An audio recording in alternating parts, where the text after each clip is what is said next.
صدر انجمن تاجران حاجی چودھری عبداللہ نے اپنے آفس میں پرہجوم پریس کانفرنس کرتے ہوئے کہا، انجمن تاجران مکمل طور پر آزاد اور پرائیویٹ تنظیم ہے، اس میں سیاست کو انوالو نہ کریں، اس میں نہ کوئی ڈپٹی کمشنر یا ایڈمنسٹریٹر کی بات ہے اور نہ ہی کوئی قانون لکھا ہوا ہے۔ ضلعی انتظامیہ انجمن تاجران کے الیکشن میں مداخلت کرنے کی بجائے اپنے کام کو ترجیح دے۔ انہوں نے مزید کہا، نہ کوئی قانون میں لکھا ہوا ہے، نہ کوئی ضابطہ ہے۔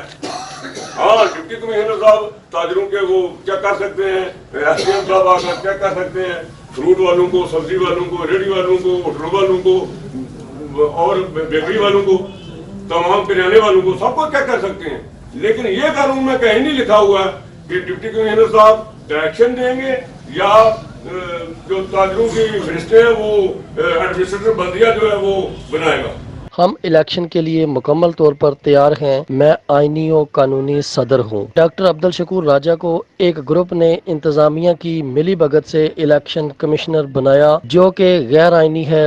بلدیہ کی طرف سے بنائی گئی ووٹر فہرستوں میں بہت ساری خرابیاں ہیں۔ اس عجلت میں کرائے جانے والے الیکشن ناانصافی ہوگی، اس لیے عدالت سے حکم امتناعی لیا۔ عدالت جو بھی فیصلہ کرے گی اس کے مطابق الیکشن کرائیں گے۔